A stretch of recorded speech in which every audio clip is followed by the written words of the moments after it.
भारत की टीम जो है वो हमेशा से ही फेवरेट रहती ज़रूर है, लेकिन जहाँ पर हमने एक राइवलरी की बात करते हैं वो सिर्फ एक नाम की राइवलरी है।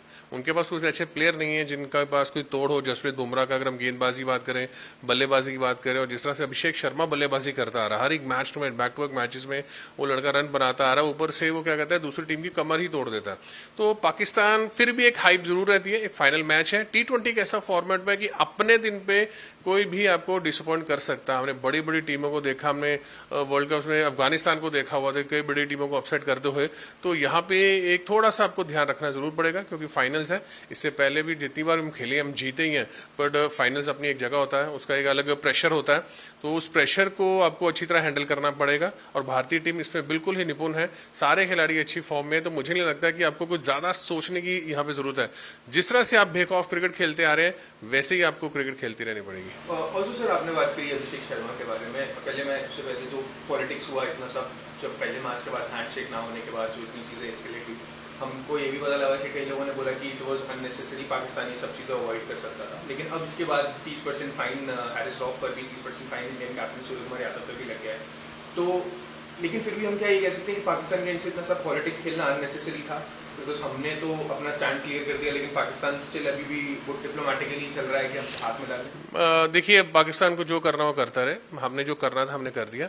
बेटर है कि इन चीज़ों को छोड़ के खेल पे अगर ज़्यादा ध्यान दी जाए, क्योंकि एंड ऑफ द डे हम वहाँ तो खेलने ही गए हैं। तो हम भारत अच्छी क्रिकेट खेल रहा है, पाकिस्तान को हर दोनों मैचेस में एक बुरी तरह से शिकस्त दी है। शिकस्त में कह सकता हूँ कि कंपटीशन लगता है नहीं, मुझे अब नहीं लगता। एक समय होता था जब कह सकते थे कि इंडिया पाकिस्तान के मैचेस देखने में मजा आता था, बट अगर आप पुराने रिकॉर्ड देखें तो हम कह सकते हैं कि 13 अगर मैच 15 मैच होंगे तो भारत 14 जीता होगा या 10-0 से जीता होगा, ऐसे ऐसे रिकॉर्ड है। तो इसको राइवलरी नहीं मान सकते आप, वो राइवलरी नहीं है। जस्ट कह सकते हैं कि एक क्लब लेवल की टीम पाकिस्तान की टीम लगती है कि, और उसमें कुछ इतना दम भी नहीं है कि मतलब आप कहें कि यार कुछ यार आज मैच ना देखने में मजा आएगा, थोड़ा एक्साइटमेंट होगी, चलो देखते हैं। ये भी नहीं पता कि उनके बल्लेबाज कौन है जो उनके लिए रन बनाएंगे।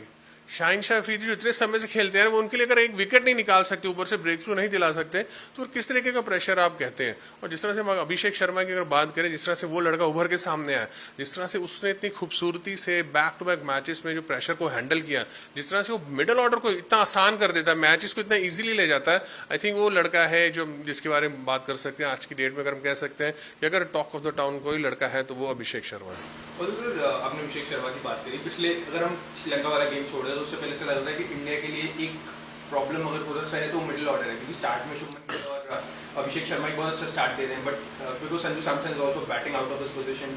उसके अलावा सूर्यकुमार यादव के भी बहुत ज्यादा रन नहीं है, एक्सेप्ट वो तो पहला गेम था। उसके अलावा नहीं, देखिए बिल्कुल डेफिनेटली। और चक्कर ये होता है कि देखिए अभी तक ना वो एक्सपोज हुए, न्यू फॉर्म आया ही नहीं उनका, क्योंकि ऊपर से सारे रन ही जैसे अभिषेक शर्मा बना देता है तो चीज़ों को बहुत आसान कर देता है, तो मिडिल ऑर्डर वो प्रेशर में आया ही नहीं है। लेकिन ये जरूरी है कि ध्यान रखना चाहिए कि भगवान ना करे अगर कहीं अभिषेक शर्मा फाइनल्स में फॉर्म नहीं रहा तो फिर मिडिल ऑर्डर पे एक अच्छा खासा प्रेशर जरूर बन जाता है। बट ये वैसे खिलाड़ी हैं कि ये सारे प्रेशर्स को हैंडल करते आ रहे हैं। अगर आप देखें तो अगर ये अपनी अपनी IPL फ्रेंचाइजीज के मेन आइकॉन खिलाड़ी हैं, सारे के सारे मैच विनर्स हैं, तो उतना कुछ फर्क नहीं पड़ेगा। हर खिलाड़ी भारतीय टीम में एक ऐसा है कि वो एक अपॉर्चुनिटी की वेट कर रहा होता है कि यार आज मेरा दिन आ जाए, आज मुझे मौका मिले। कल रात को संजू सैमसन की जितनी बल्लेबाजी अच्छी बल्लेबाजी की उसने, कुछ अराउंड 21 गेंदों पे 39 रन बनाए हैं, तो वो वेट करते रहते हैं। ठीक है, आप कभी कभार होता है कि भारतीय टीम में जगह वैसी नहीं मिलती, क्योंकि जब से अभिषेक शर्मा आए आप देखिए कि यशस्वी जायसवाल की जगह नहीं बन रही, जो कि हालांकि वो भी T20s में, ODIs में, टेस्ट मैचेस में ओपन करते हैं, राजस्थान रॉयल्स के बड़े रन बनाते हैं, बट जिस तरह से अभिषेक शर्मा ने खेलना शुरू किया, ऐसे ही क्रिकेट जैसे यंगस्टर्स ऊपर आते हैं तो काफी जो सीनियर प्लेयर होते हैं उनको अपना नंबर नहीं मिलता, बट जहां भी नंबर मिला है उसे छोड़ना नहीं, उसमें जब मौका मिले मौके पे चौका जरूर मारिए। और सर इंडिया पाकिस्तान का जरूर मैच है, लेकिन कहीं ना कहीं हमने आपसे पहला मैच जब हुआ था उससे पहले भी पूछा था, तो आपने बताया कि हाँ इंडिया का जो स्पिन ट्रैक है यहाँ पे हमारे पास कुलदीप यादव, अक्षर पटेल और साथ में वरुण चक्रवर्ती, हमने वही देखा है थ्रू आउट द सीजन की शायद जरूर जसप्रीत बुमराह से अगर कभी कभी अर्ली ब्रेक थ्रू ना मिले हो तो वो बीच में आके, जैसे कल के मैच में भी उन्होंने मिडिल ओवर्स में इतना टाइट कर दिया परफॉर्मेंस कि वो रन निकलने ही नहीं दे रहे हैं। तो अगेन पाकिस्तान की बैटिंग जरूर सामने आएगी, जरूर शायद ज्यादा परान जिन्होंने लास्ट मैच में स्लोइश थी लेकिन एक अच्छी 50 बनाई, मैच को आगे फॉरवर्ड लेके ले गए। तो क्या लग रहा है कि पाकिस्तान के सामने ये जो स्पिन ट्रैक है ये अगेन एक भारी पड़ने वाला है? डेफिनेटली भारी पड़ने वाला और मैच विनर्स है हमारे पास। सबसे ज्यादा अगर बात मैं कुलदीप यादव को किस लिए हाईली रेट करता हूं, क्योंकि वर्ल्ड क्रिकेट में वो अकेला स्पिनर ऐसा बचा है जो T20 फॉर्मेट्स में भी फ्लाइट करता है, दोनों तरफ गेंद उसका घूमता है, अंदर लेग स्पिन भी होती है, गूगली भी होती है, उसको रीड करना आसान नहीं है। और बैक टू बैक मैचेस में जब भी वो आता है ऐसा लगता है कि अब विकेट मिला, अब विकेट मिला। तो जब एक ऐसा प्रेशर बल्लेबाजों को होता है, गेंदबाजी का ऐसे एक रोप बन जाता है, तो कुलदीप का एक रोप बना हुआ बल्लेबाजों के ऊपर जब ये आता है, और उसको उतनी खूबसूरती से कॉम्प्लीमेंट करते हैं अक्षर पटेल। वो एक तरफ से कोशिश नहीं, वो कोशिश करते हैं कि मैं बाउंड्रीज ना दूं, कोई कुलदीप यादव विकेट लेने के लिए जा रहे हैं, फिर वही चीज वरुण चक्रवर्ती करते हैं। तो जब आप इस कॉम्बिनेशन के साथ खेलते हैं तो फिर डेफिनेटली आपको खेलना मुश्किल पड़ जाता है। वो जो आपके 12 ओवर है, वो 12 ओवर इतने मुश्किल हो जाते हैं कि उसमें रन भी नहीं बनते, विकेटें भी मिलती हैं, और जो रेखे कसर है वो फिर आपके हार्दिक पांड्या और जसप्रीत बुमराह पूरी कर देते हैं कि उनको भी मारना आसान नहीं है। खासकर जसप्रीत बुमराह की बात करें कि one of the world's finest हमारे पास है, मॉडर्न डे ग्रेट्स है तीनों फॉर्मेट्स के।